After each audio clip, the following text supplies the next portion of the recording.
Bien.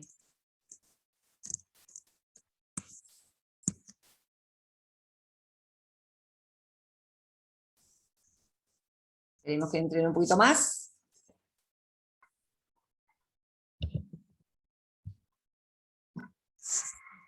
Están viendo la diapositiva que estábamos mirando, ¿no?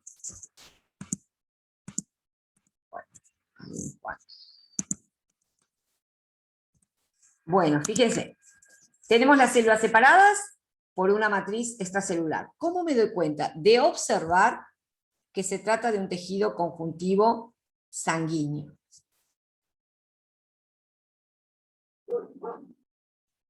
¿Qué tiene que pasar para ser sanguíneo?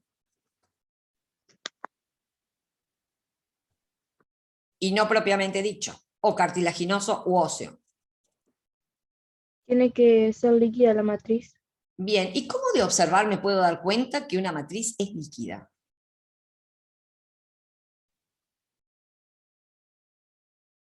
Este dibujito no es el más feliz, pero si yo viera un dibujito, una foto de una gota de sangre, ahí me daría cuenta de lo que pasa. ¿Tiene las células muy separadas? No, justamente no. Cuando veo, la mayoría están separadas, pero puedo llegar a ver células montadas una sobre otra, porque al ser líquido y colocarle un portaobjeto encima, ¿sí? Muchas van a quedar, estaban circulando en el líquido, muchas van a quedar aplastadas unas sobre otras. Entonces es muy frecuente en un tejido que la matriz es líquida que las células aparezcan montadas unas sobre otras, ¿sí? Pero como la mayoría está separada, ahí nos vamos a dar cuenta que no se trata de células juntas, sino de que la matriz es líquida, ¿sí? Porque en las células juntas ya vimos que hay complejos de unión y las células nunca están separadas, ¿de acuerdo? Cuando nosotros veamos que hay células separadas y algunas de ellas están montadas entre sí, o sea que uno las va a ver como agrupadas, eso nos da la pauta que esas células se estaban moviendo, por lo tanto la matriz es líquida, ¿sí? Ahora pasamos al centrifugado que estábamos hablando hoy. Hay entonces una matriz extracelular y están las células. Bueno, cuando se lo centrifuga, ¿quiénes pesan más, las células o la matriz? Las células. Exacto, son elementos más pesados. Entonces, en un centrifugado, ¿dónde van a quedar las células? En la base, bien abajo. Bien abajo. Acá lo vemos, ¿verdad? Esta zona de la base del tubo, donde se obtuvo el centrifugado, está formado por los tipos celulares que tiene este tejido. ¿Y esto amarillo qué sería?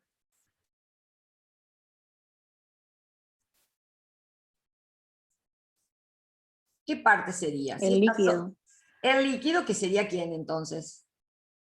La matriz La extracelular. matriz. ¿Qué hay más? ¿Células o matriz?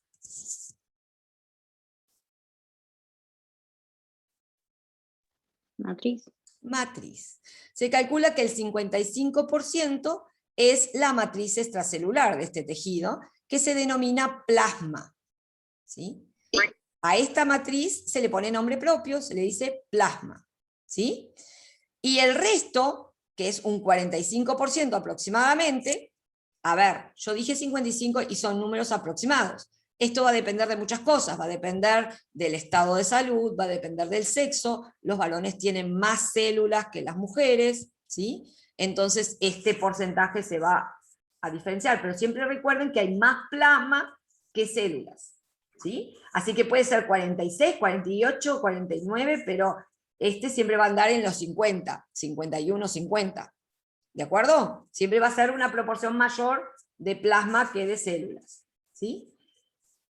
Dentro de ese 45%, nosotros nos vamos a encontrar que la mayoría de ese 45% está representada por los...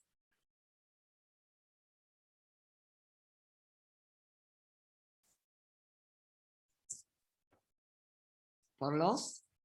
¿Quiénes son estas células rojas? Glóbulos rojos. Los glóbulos rojos. Y el resto de ese 45% mínimo, casi 1000 veces menos, está representado por el resto de las células. Esta blanca de acá, ¿quién será? Glóbulos blancos. ¿Y las rojitas chiquititas?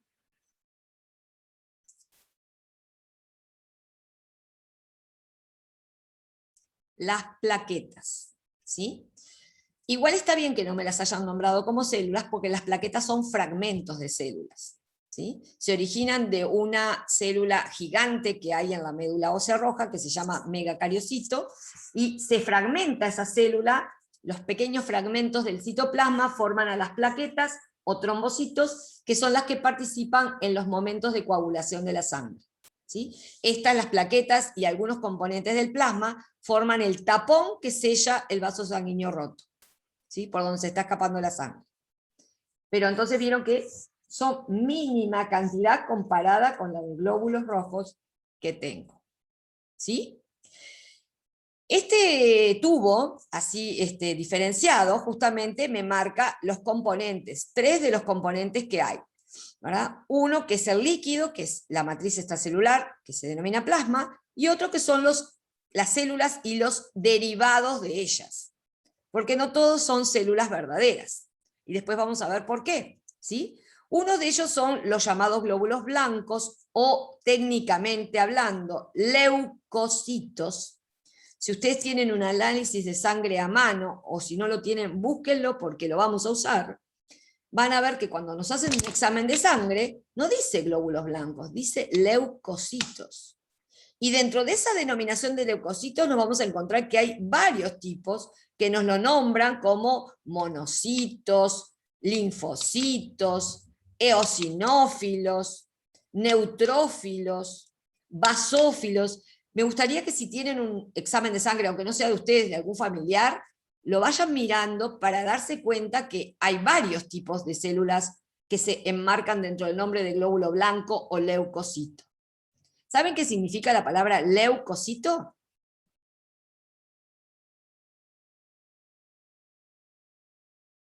¿Conocen lo que es el leuco?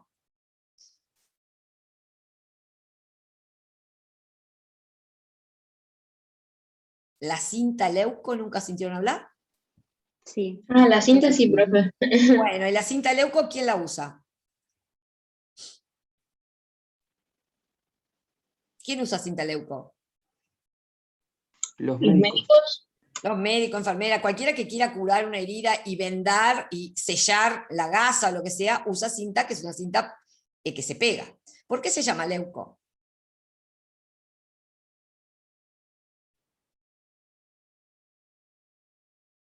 ¿De qué color es la cinta esa?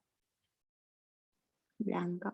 Blanca, justamente. Leuco quiere decir blanco. Todo lo que tenga, toda palabra que tenga ese prefijo leuco, tiene que ver con algo blanco. En este caso es leucocito. ¿Cito qué es?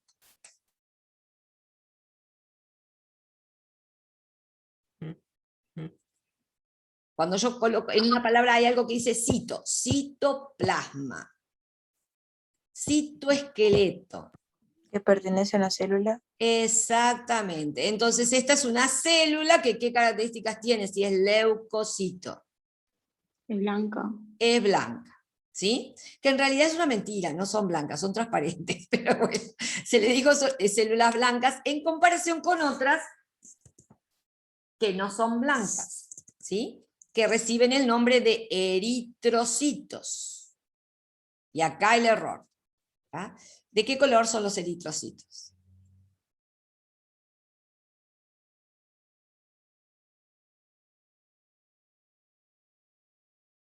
¿Los eritrocitos también son glóbulos blancos? No. Viste que acá ya no están blancos, acá están blancos y acá están ¿de qué color? Ah, sí, rojos. ¿De qué color están? Rojos. Rojos, pero ¿son rojos realmente? Lo que llamamos glóbulos rojos, ¿son de color rojo?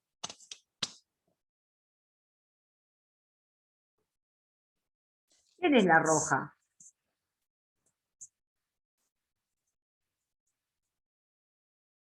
La roja sangre, es sangre. roja. Toda la sangre, ¿sí? Lo que pasa es que fíjense que casi el 40% de esa sangre está hecha de estas células. Entonces, los glóbulos rojos no son realmente rojos, son amarillito naranja. Tienen como un color salmón, serían, ¿no? Amarillo más tirando amarillo que al rojo. Entonces, ¿qué pasa? Como son millones y millones y millones, son billones, 25 billones de glóbulos rojos que tiene nuestra sangre, la sangre, cuando están todas esas cosas de ese color juntas, queda más roja. ¿Sí? Entonces, de ahí que le viene el término glóbulo rojo. Y además, cuando la teñimos con la técnica de McLuhan-Giemsa, que utiliza la hematocilina y leucina, ¿sí? Estas células se tiñen de rojo, mientras que estas se tiñen de colores más blancos con violeta, resaltando sus núcleos. ¿Sí? Por eso el nombre. El otro nombre, o sea, el nombre glóbulo rojo o glóbulo blanco, también deriva de cómo se observan en el centrifugado. Esta parte de abajo, donde están los glóbulos rojos, ¿sí? Aparece roja, como toda la sangre. Y este anillo que aparece encima, que corresponde a los leucocitos y a las plaquetas, aparece blanco. Y de ahí surge el nombre de glóbulo blanco y de glóbulo rojo. El glóbulo blanco no es blanco, es translúcido, es transparente, ¿verdad? Y el eritrocito es amarillo. ¿Bien? ¿Se recordarán eso? Bueno, y las plaquetas, si bien acá están teñidas de rojo para diferenciarlas del glóbulo blanco, las plaquetas son trocitos de células que son también transparentes, ¿sí? No tienen color. El color lo adquieren con la tinción. Y ahí aparecen como manchas más rojas o violetas, de acuerdo al grado de cantidad de eosina o de hematocilina que hayan puesto. ¿Sí? Entonces, resumiendo, la sangre es un tejido conjuntivo, ¿por qué?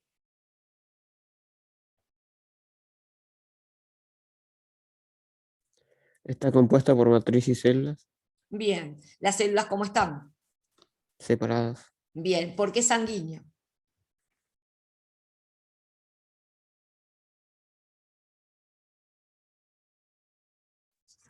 ¿Cómo es la matriz? Líquida. Líquida. Bien. ¿Cómo me doy cuenta en una observación que estoy observando una matriz líquida? Porque se superponen las células. Muy bien. ¿Quedó claro eso? Bueno, dentro de, de ese tejido conjuntivo, ¿cómo le llamamos a la matriz del tejido conjuntivo sanguíneo? Plasma. Plasma. Bien. ¿Y a las células?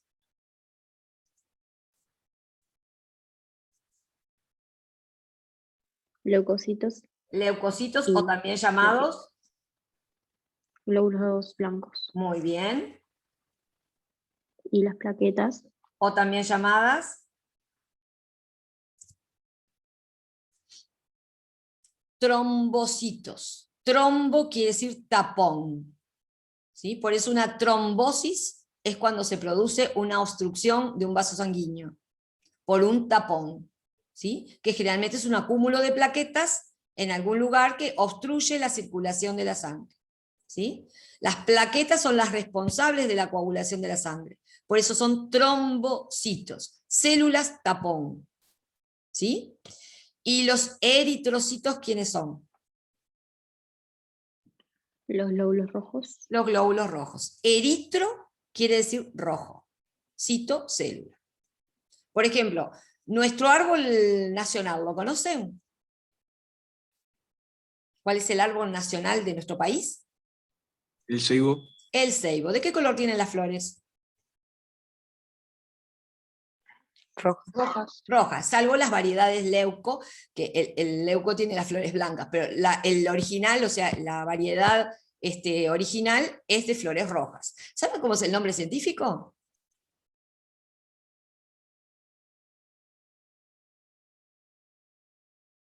Es Erythrina cristagalli.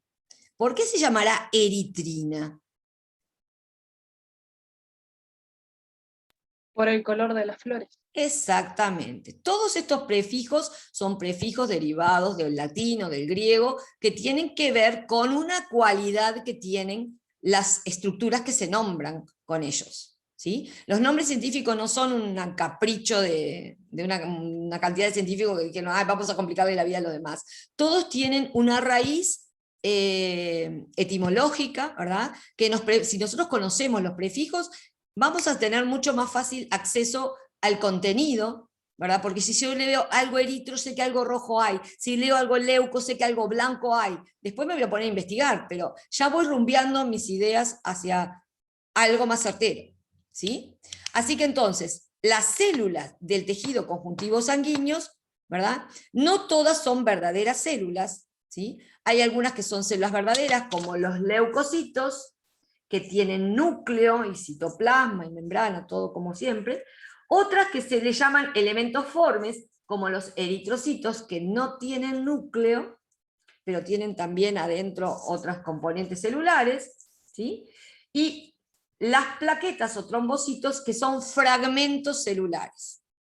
En vez de hablar de que este tejido tiene células, decimos que tiene elementos formes o elementos corpusculares, porque no todos ellos son células, algunos son derivados de células.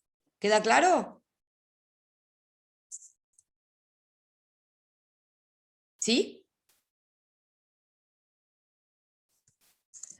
Bueno, cuando se hacen los estudios de sangre, se hace este proceso de centrifugado y con las gotas de anticoagulante. Y se ve el valor de glóbulos rojos, que es muy importante, ¿sí? ¿Por qué es muy importante el valor de glóbulos rojos?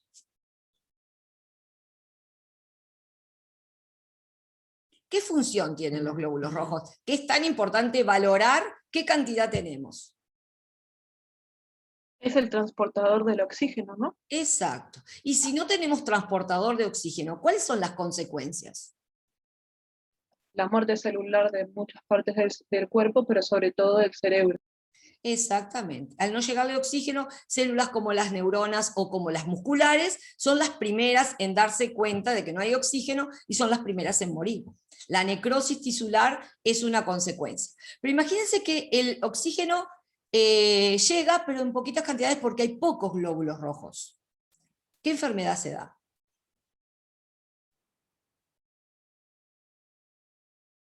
Cuando uno tiene baja de glóbulos rojos. ¿Cómo se llama a esa condición de tener pocos glóbulos rojos?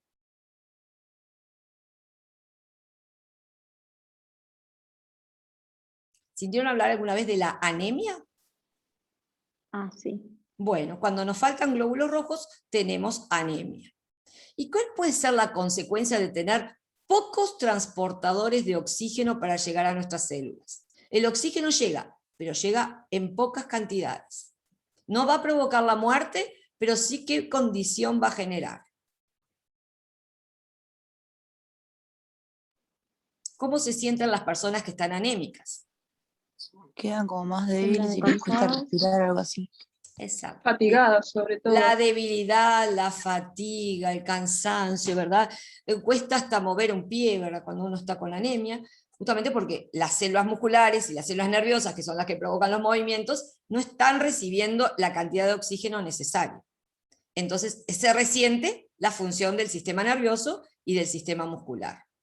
Además de que la persona parece pálida, ¿verdad? Si le miran dentro de los ojos, en las mucosas oculares, está amarilla en vez de rosadita, como muestra una mucosa saludable, ¿verdad?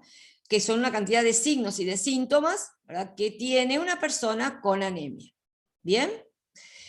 Por eso en los exámenes de sangre, por eso yo quiero que ustedes vean un examen de sangre, fíjense una palabra que aparece que es el hematocrito. ¿Sí? Muchas veces en el examen de sangre aparece un número correspondiente a una palabra que es hematocrito. ¿Qué es lo que mide el hematocrito? Mide el porcentaje de glóbulos rojos que tiene esa sangre examinada. Es decir, ¿qué porcentaje del tubo de ensayo está representada por los glóbulos rojos? ¿Sí? Eso es lo que se conoce con el nombre de hematocrito. También se estudia si hay muchos o pocos leucocitos y plaquetas. Y entonces se estudia esta porción del tubo de ensayo que corresponde a la cubierta tromboleucocítica. ¿Sí? También de ahí se sacan porcentajes. Esto en los exámenes clínicos no aparece con este nombre. Aparece desglosado el número de trombocitos o plaquetas y el número de glóbulos blancos o leucocitos, inclusive diferenciados según sus tipos. porque si hay una cosa que complica el estudio de la sangre, es la variedad de glóbulos rojos, blancos que hay, perdón, la variedad de leucocitos que hay. ¿Sí? Bueno, para seguir con este tejido, primero voy rápidamente a presentar la matriz. ¿Sí? La matriz es el plasma. ¿Sí? Y como es líquida, ¿cómo está formado este líquido? Fíjense que el 55% del tejido sanguíneo es líquido. ¿Cuál será su representante principal?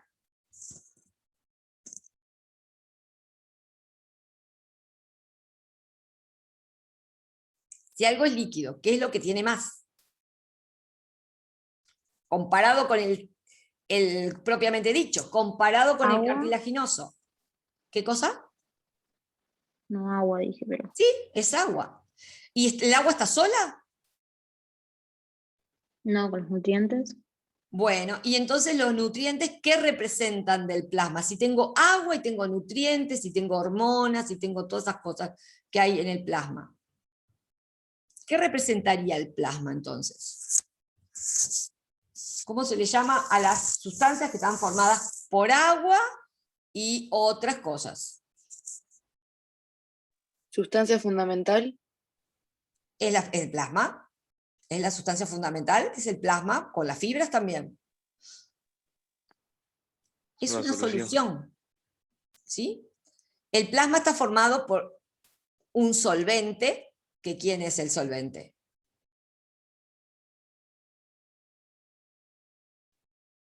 ¿Quién es el solvente del plasma? El agua. El agua. Y una cantidad de solutos, que son todos los otros componentes que están disueltos o no en el solvente. ¿Sí?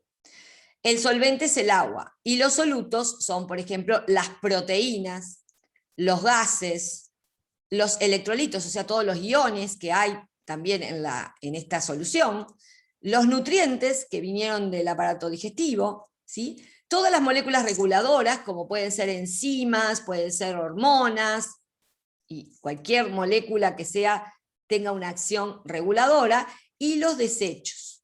¿Sí? Todos esos son solutos que están dentro de este solvente, algunos disueltos y otros transportados por ser hidrofóbicos, por ejemplo, por moléculas transportadoras. ¿Sí? Por ejemplo, los lípidos no se transportan directamente en el agua, porque los lípidos no son solubles en agua, entonces va a haber proteínas que los van a transportar. ¿Sí? Todos son muy importantes, pero las características de la sangre, ¿verdad? Las características homeostáticas de la sangre, generalmente se las dan las proteínas. ¿Sí? Las proteínas son sumamente importantes dentro de la regulación homeostática que realiza la sangre. Y dentro de esas proteínas hay una que se llama albúmina, ¿sí? Que es la que se encuentra en una mayor cantidad, un 50% de las proteínas de la sangre es la albúmina. Si ustedes observan los exámenes de sangre, van a ver que ella está mencionada y está catalogado su porcentaje adecuado, ¿sí? Y más o menos el 50% de la sangre tiene que tener albúmina, ¿sí? ¿Y de qué es responsable la albúmina? ¿Saben quién es la albúmina? La albúmina también es la misma proteína que tiene la clara de huevo.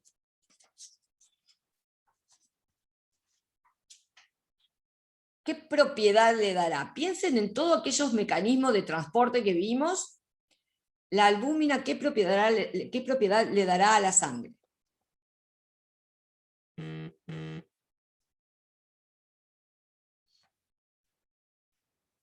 La viscosidad. Exactamente, le da esa viscosidad y por lo tanto es la que permite regular la concentración de diferentes elementos. Por ejemplo, si hay mucha albúmina, una cosa que vamos a tener es que va a aumentar la presión dentro de la sangre. Por eso tiene que estar en un nivel adecuado. ¿Sí? Si nosotros, por ejemplo, perdemos albúmina, hay una hemorragia, perdemos albúmina, tenemos una hemorragia interna pequeña, la sangre se va perdiendo, se pierde albúmina, ¿verdad? Entonces esa presión osmótica disminuye. Y si disminuye la presión osmótica y disminuyen los solutos, ¿hacia dónde se va a mover el agua? Acuérdense que esto forma, estos solutos que están en este solvente, este plasma, es parte del medio interno, es parte del medio extracelular, o sea, de donde las células reciben los nutrientes. Las células tienen una membrana, y por lo tanto tienen que intercambiar con ese medio. Si en el medio aumenta la albúmina, o sea, aumenta el soluto, el medio se transforma en una solución ¿de qué tipo?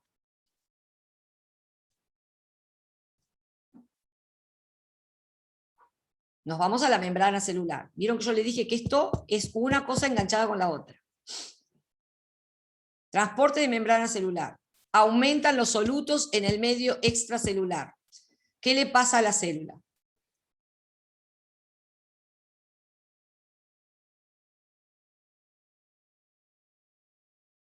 ¿Qué fenómeno se da de transporte entre las células y el medio extracelular? ¿Se acuerdan el concepto de hipertónica, hipotónica e isotónica? Parece que no. Bueno, hay que irlo a repasar. Cuando en una solución, que el solvente es agua, ¿verdad? Y los solutos aumentan, ¿sí? En uno de los espacios en que está esa solución, en este caso en el medio extracelular, porque el plasma forma parte del medio extracelular, ¿sí? Entonces, si la célula tiene que intercambiar cosas con la sangre y aumenta la concentración de solutos, ¿sí?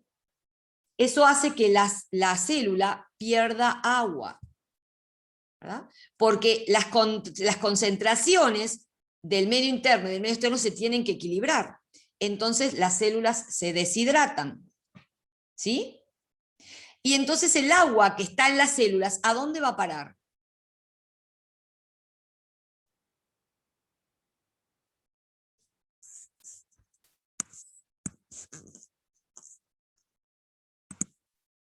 Es importante que lo entiendan, si no lo entienden lo vuelvo a explicar. Pero den señales de vida.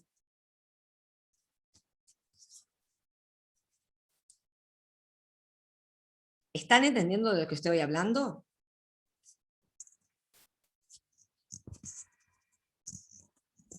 El tema ese de isotónica yo no me lo acuerdo. Bueno, voy a volverlo a repasar en el pizarrón, voy a sacar un poquitito el PowerPoint y voy a compartir el pizarrón con ustedes. Y así vamos a hacer como un dibujito y más fácil de entender. Profe, Sí, no es por cortarte, pero son y 56. bueno, ¿nos queda nada? Nada.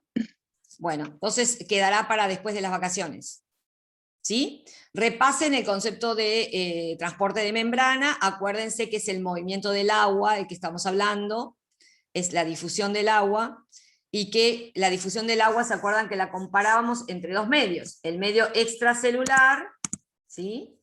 El extracelular y el medio intracelular. En este caso, la célula de la sangre y, ¿verdad?, el contenido del plasma. ¿Sí? Yo tengo a las células metidas en el plasma, entonces el plasma es el medio extracelular de estas células. Entonces, entre el plasma y las células va a haber un intercambio. Esta sería la membrana de esa célula, el interior de la célula y el exterior de la célula, que es el plasma. ¿Sí? Si acá aumenta la albúmina, ¿verdad?, aumenta entonces los solutos, el agua ¿cómo se mueve?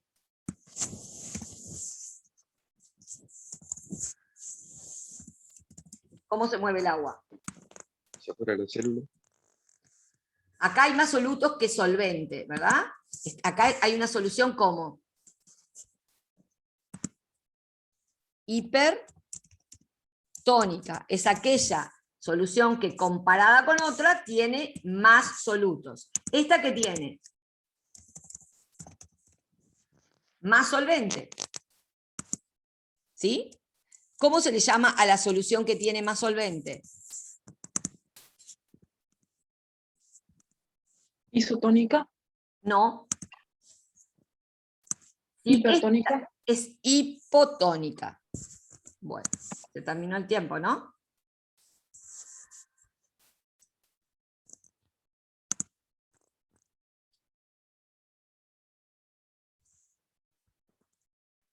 ¿Están ahí? Sí. Entonces no se terminó nada. No sé qué me cortó ahí. Ahí. ¿Bien? Esta solución es, entonces, hipotónica. ¿Cómo se mueve el agua entre una solución hipertónica y una hipotónica? Acá es hipertónica, puse hipotónica. Es hipertónica. ¿Cómo se mueve el agua? Acá hay más agua que acá. El agua se mueve por transporte ¿cómo? ¿Pasivo o activo? Pasivo. Pasivo. Por lo tanto va de donde hay más concentración a donde hay menos concentración. ¿Cómo se mueve el agua?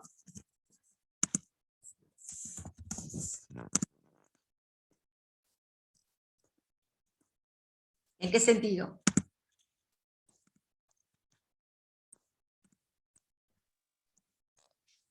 De donde hay más a donde hay menos. O sea que sale de adentro de la célula para irse afuera de la célula.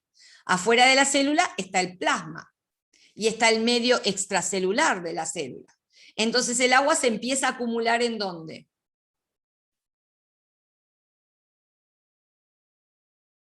¿Adentro de la célula o fuera de la célula?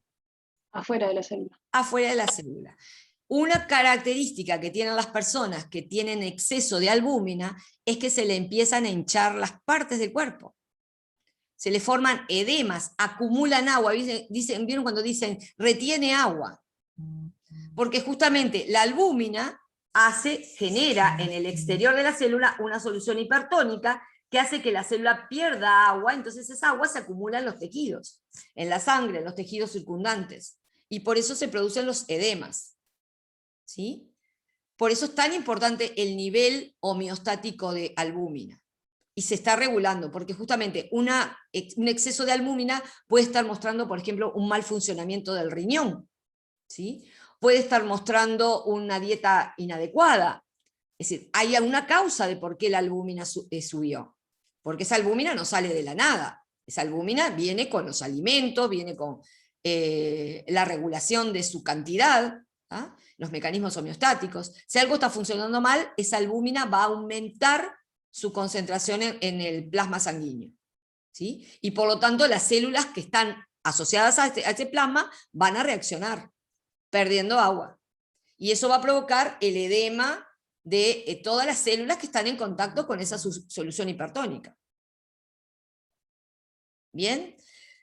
Y para terminar, les digo que también la albúmina es muy importante porque actúa, como es una proteína, actúa como transportador de muchas sustancias liposolubles. Por ejemplo, muchas vitaminas son transportadas por la albúmina, algunas hormonas como la tiroxina, por ejemplo, que es la hormona de la tiroides, es transportada por la albúmina, si no, no podría ser transportada por la sangre. ¿Sí? Otros desechos, como por ejemplo del hígado, como la bilirrubina, también son transportadas por la albúmina, por eso también se estudia el nivel de bilirrubina en sangre.